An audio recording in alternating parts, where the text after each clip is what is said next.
네, 증시 인사이트 이어가겠습니다. 실리콘밸리 은행 파산의 여진이 아주 전 세계 증시에 짙게 들이우고 있습니다. 관련해서 금융주에 대해서 좀 살펴봐야 될 것 같은데요. 오늘 현대차증권의 이홍재 연구원 모시고 얘기 나눠보겠습니다. 어서 오십시오. 안녕하십니까. 참 뭐 시장에 바람잘 날이 없는 것 같습니다. 네. 뭐 좀 낮은가 싶더니 또 이런 일이 터지고 또 이것이 단순히 그냥 뭐 떼움질한다고 해서 막아질 것 같지도 않고 또 그렇다고 해서 또 마냥 또 실망하기도 그렇고 어떻게 보십니까? 뭐 최근 시장 말씀이신가요? 예. 최근 시장 뭐 일단 금리가 좀 많이 왔다 갔다 하고 그리고 이제 고금리 여파들이 계속 누적이 되면서 좀 여러 가지로 좀 영향을 미치고 있는 것 같고요. 특히 뭐 최근에 이제 그 실리콘밸리 뱅크 관련돼서 좀 리스크가 확대되면서 저희 오늘도 금융 섹터들 주가는 좀 많이 빠지고 있고 뭐 우리나라뿐만 아니라 어제 이제 미국 금융주들도 대부분 많이 크게 하락했고요. 유럽도 아주 엄청나게 빠졌죠. 네, 그렇습니다. 우리나라 은행에 미칠 영향이 궁금한데요. 뭐 일단 뭐 영향은 아주 제한적이다. 정부에서 이렇게 얘기하는데 어떻게 보십니까? 일단은 뭐 직접적인 영향은 제한적이라고 보시면 될 것 같고요. 뭐 딱히 실리콘밸리 쪽에 뭐 유난히 더 투자가 돼 있거나 이런 어떤 은행들은 지금 없는 것으로 알고 있고 또 이제 실리콘밸리 은행 같은 경우는 이제 이름에서 나오듯이 해당 지역의 어떤 스타트업과 관련된 어떤 그 비즈니스를 많이 하는 그런 특수성을 갖고 있는 은행이기 때문에 우리나라 은행들처럼 뭐 가계대출이나 이런 게 섞여 있고 그리고 또 뭐 그 수신 쪽에서도 이제 그 개인들 대상의 어떤 예수 부채가 많은 그런 구조는 조금 다릅니다. 그 SBV랑 좀 다르고요. 그래서 뭐 직접적인 영향은 없고 다만 이제 간접적으로는 이렇게 신용 리스크 부분, 어떤 유동성 리스크 부분이 확대가 되면은 좀 영향이 있지 않겠냐라는 우려들이 주가에는 좀 반영이 되고 있는 걸로 보고 있습니다. 자, 은행주가 연초만 해도 뭐 실적도 좋고 배당 늘린다, 주주 환원한다 이래가지고 이런 기대감에 상당히 강세였습니다. 그러나 최근에 이제 금융당국이 대출금리 인하 압력을 넣고 또 5대 시중은행 중심의 이 과점 구조를 깨겠다 뭐 이런 방안도 논의되고 이러면서 또 좀 약세를 보이고 은행주 현재 흐름 평가하신다면 어떨까요?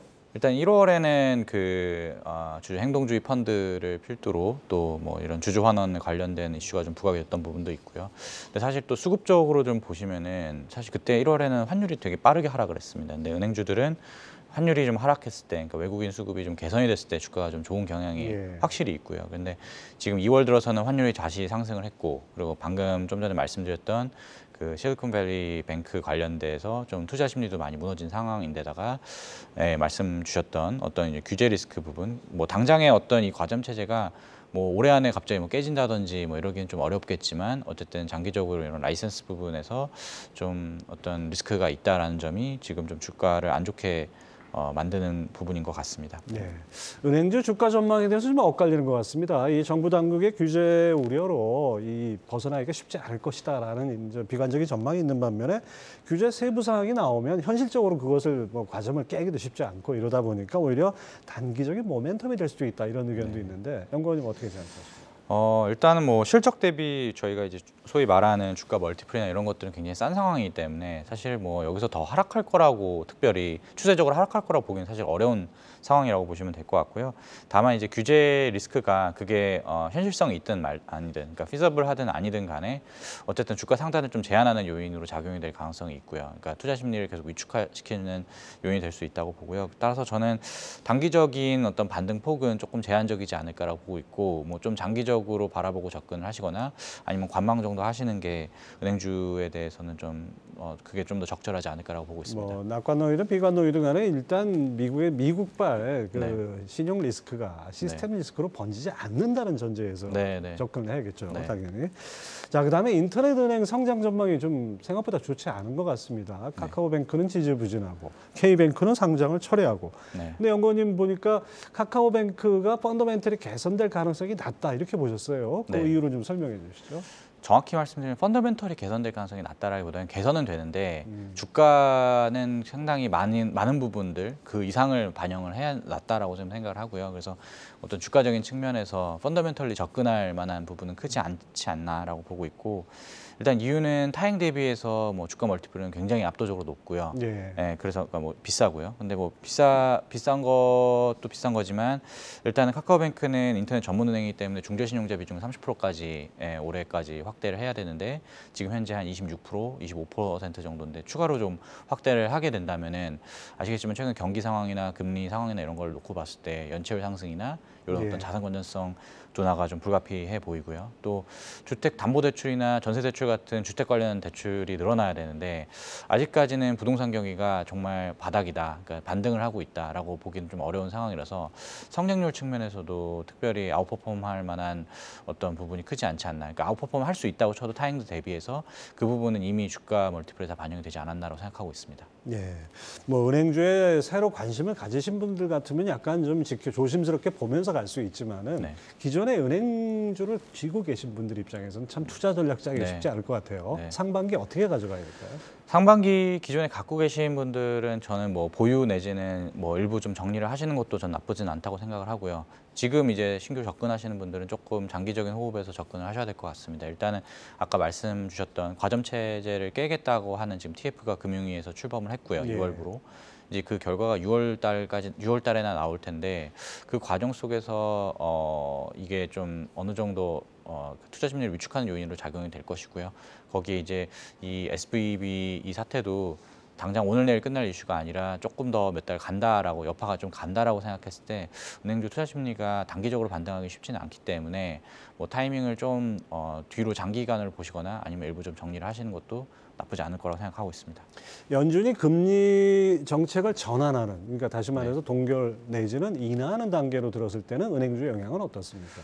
일단은 이자 마진, 그러니까 이자 이익 측면에서는 조금 둔화가 되긴 하는데요. 근데 사실 이자 이익도 이자 이익이지만 충당금 부분, 그러니까 그 자산 건전성이 악화되는 거는 금리가 인하됐을 때는 조금 완화되는 게 있기 때문에 은행주한테 그렇게 나쁘다고만 볼 수는 없고요. 왜냐하면 이미 충당금 많이 기적립된 부분도 많기 때문에 이자 이익이 일부 좀 감소를 하더라도 충당금 환입이 되는 효과도 일부 있을 수 있을 것으로 보고 있고 최소한 충당금 적립 규모가 줄어들면서 생각보다 실적은 금리가 빠져도 나쁘지 않을 걸로 보고 있습니다. 예, 그렇군요.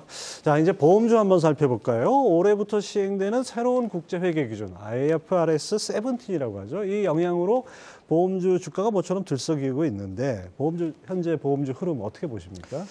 일단은 뭐 2월 달에 조금 올랐고요. 근데 또 최근엔 또 뭐 오늘은 좀 이제 그 SVB 뭐 때문에 다 빠지고 있어서 조금 그런데 일단은 회계제도 전환이 되게 되면은 이제 웬만한 보험사들은 다 재무 실적이 굉장히 크게 개선되고 그런 것들이 지금 공시를 통해서 나오고 있기 때문에 이런 기대감들이 좀 반영이 되고 있는 것 같습니다. 그러니까 지금도 주가 멀티플이 쌌지만 요게 이익이 더 늘어나고 뭐 북밸류가 더 늘어나면서 더 싸게 볼 수 있지 않냐. 그래서 좀 저평가 매력이 좀 더 부각이 된 것으로 생각을 하고 있습니다. 이 새 회계 기준은 어떤 건지 간단히 좀 소개를 해주시죠.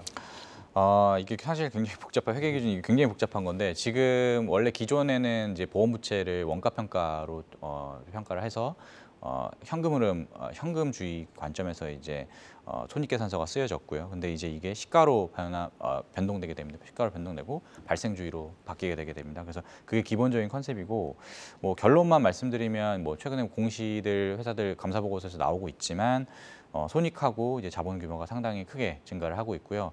뭐 요게 여러 가지 이유가 있습니다. 금리가 높아져서 뭐 수혜를 본 부분도 있고 하지만 과거 회계 기준이 조금 왜곡된 부분들이 많았어요. 뭐 신계약비 관련된 비용 처리라든지 이런 것들이 과도하게 비용 처리가 되면서 조금 손익을 많이 눌렀던 부분인데 요게 좀 뭐 개선된다거나 하는 어떤 이제 이 회계제도 전환이 뭐 단순히 뭐가 안 좋은 거를 좋게 만든다기보다는 안 좋은 줄 알았던 거가 이제 없어지는 거죠. 네, 그래서 전체적으로 재무 실적이 많이 좋아진다라고 보시면 될 것 같습니다. 약간 굽은 거를 편다, 뭐 이런 의미로 해석하면 되겠네요. 네. 자, 새 회계 기준 도입이 이 생명보험보다는 오히려 손해보험사들한테 유리하다 이런 얘기가 있던데요. 이 IFRS 17 도입으로 이익 개선 효과가 가장 큰 손해보험사가 있다면 어딜까요? 이익 개선이라는 표현보다는 전체적인 어떤 전체적인 프레임으로 말씀드려야 될 것 같고요. 이익만 놓고 보긴 좀 어려운 부분이 있어서 전체적으로 보면은 이제 DB손해보험과 그 이하의 이익권사들, 뭐 현대해상, 메리츠화재 뭐 이런 회사들이 사실은 17 도입으로 그 전환 효과는 가장 큰 것으로 보시면 될 것 같고요. 손보가 생보보다는 유리한 이유는 생명보험은 상대적으로 이제 만기가 긴 보험들이고 금리 영향을 좀 많이 받게 되고요. 예. 과거에 팔았던 고금리 계약들이 이제 시가평가가 되면서 조금 부담이 주는 부분이 있기 때문에 손해보험사 대비해서는 조금 약하다라고 평가받고 있습니다. 아, 그렇죠. 아무래도 시가평가를 하니까 네. 과거 만기가 긴 보험을 가진 생보사들은 상대적으로 좀 불리하다고 할 수 있겠네요. 네. 자, 삼성화재는 뭐 손보기 1인데 밸류에이션 프리미엄이 지나치게 축소됐다 이렇게 네. 판단을 하셨어요. 네. 이건 어떤 배경이 있는 건가요?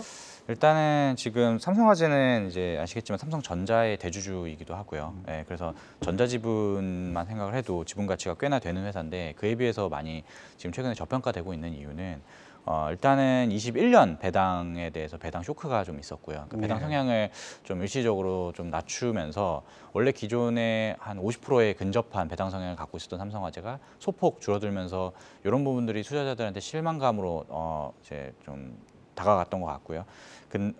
그리고 또 이제 조금 뭐 신계약 성장률이나 이런 부분들이 조금 타사 대비해서 약간 부진하면서 주가가 좀 부진한 부분이 있었는데 올해 같은 경우에는 일단 22년 배당 성향은 소폭 늘어나면서 다시 회복을 했고요. 예. 또 그리고 1, 2월 이제 언론 보도나 이런 업계 자료들을 통해서 보면은 신계약 성장률이 꽤 빠르게 회복을 하고 있습니다. 그래서 작년에는 조금 뭐 여러모로 투자자들한테 좀 소외받을 수밖에 없는 부분이 많았지만 이제 올해부터는 조금 나아지고 있는 모습이 있기 때문에 물론 뭐 기저 영향이기 때문에 상승률이 무슨 의미냐라고 보실 수는 있겠지만 어쨌든 개선되는 모멘텀만 놓고 봤을 때는 타사들 대비해서는 조금 또 돋보일 수 있다라고 보고 있고요.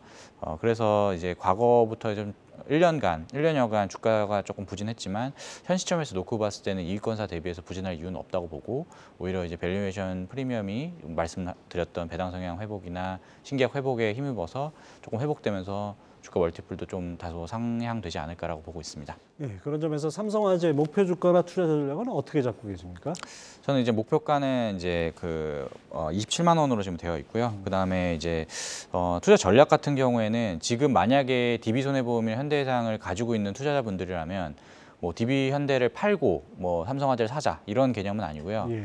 지금 사실 금융주 내에서 저는 뭐 제가 담당하고 있는 그 금융기관들 내에서만 말씀을 드려야 되니까 다른 뭐 은행이나 증권이나 다른 섹터들이 지금 사실 그렇게 크게 모멘텀이 없는 상황이기 때문에 손보 쪽에 좀 비중을 좀 더 가져가야 된다고 보고 있고요. 그렇게 됐을 때는 DB랑 현대를 팔기보다 이익권사를 팔기보다는 삼성화재를 추가로 매수함으로써 손보 전체적인 섹터를 약간 비중을 늘리는 전략이 좀 유효하다라고 보고 있습니다. 예. 재보험 쪽은 이제 금융당국이 공동 재보험 제도를 활성화하면서 상당히 좀 수혜를 볼 것으로 이렇게 예상이 되고 있는데 코리안리가 뭐 성장이나 수익성 모두 양호한 흐름이다 이렇게 평가를 하셨어요. 추가로 설명을 해주신다면요. 일단은 재보험이라는 거를 일반적인 개인 투자자분들이나 일반적으로 이제 업계에 관련된 분이 아니시라면 조금 생소하실 수 있는데 재보험은 보험사의 보험이고요. 그러니까 보험사가 보유하고 있는 리스크를 어느 정도 해지를 하기 위한 수단이다라고 보시면 될 것 같고요. 근데 이제 공동재보험은 기존 재보험하고 다른 게 기존 재보험은 보험 리스크, 그러니까 보험과 관련된 위험에 대해서만 이제 출제를 할 수가 있었는데 공동재보험은 금리 부분도 같이 이제 출제를 할 수 있게 해서 그걸 공동재보험이라고 이제 명명을 하고 있습니다. 그래서 요거를 이제 원수보험사들 일반적인 B2C 그 사업을 영위하는 원수보험사들은 이런 어떤 보험 리스크와 금리 리스크를 한 번에 해결할 수 있다는 장점이 있고요. 코레니는 당연히 이거를 공짜로 받아오는 게 아니라 당연히 어떤 피를 받는 셈이죠. 일종의 마진을 붙여서 받기 때문에 코레니 입장에서는 마진도 개선이 되고 또 요게 이제 자산 부채 간의 듀레이션 갭을 좀 메워주는 효과도 일부 있어서 자본 비율도 좀 개선이 되게 됩니다. 그래서 뭐 수익성 내지는 성장성 그리고 또 자본 건전성까지도 개선될 수 있어서 약간 이제 거의 윈윈하는 어떤 그 원수보험사와 코레니가 모두 윈윈할 수 있는 구조라고 생각이 되고요. 요 공동재보험이 작년부터 해서 이제 수재가 늘어나고 있는데 올해는 여러 가지로 불확실성이 있고 이제 원수보험사들이 신제도 도입 아까 말씀드렸던 회계 기준 바뀌는-거나 이런 이슈들이 좀 맞물려서 이런 어떤 공동재보험 출제가 좀 늘어나지 않을까라고 조심스럽게 생각을 하고 있습니다. 네. 예, 종합해서 상반기 이 보험주 주가 흐름 어떻게 전망을 하고 계십니까? 일단은 지금 상반기까지는 말씀드렸지만 은행이나 증권주들이 별로 딱히 어떤 구심점이 크지는 않기 때문에 손보사들 위주로 좀 관심을 집중하시는 게 맞다고 보고 있고요. 그래서 이제 3월에서 한 5월 정도까지, 그러니까 5월에 1분기 감사보고서 나오기 전까지는 네. 무조건 IFRS 17이 굉장히 편한 어떤 투자의 포인트가 될 것 같습니다. 그래서 뭐 방어주로서 원수 손보사들 주목해야 된다고 보고요. 말씀드렸다시피 이익권사들을 뭐 팔고 삼성화재 사자 이런 개념은 아니고 삼성화재를 추가로 매수함으로써 좀 손보 전체적인 비중을 좀 늘려야 될 것 같고요.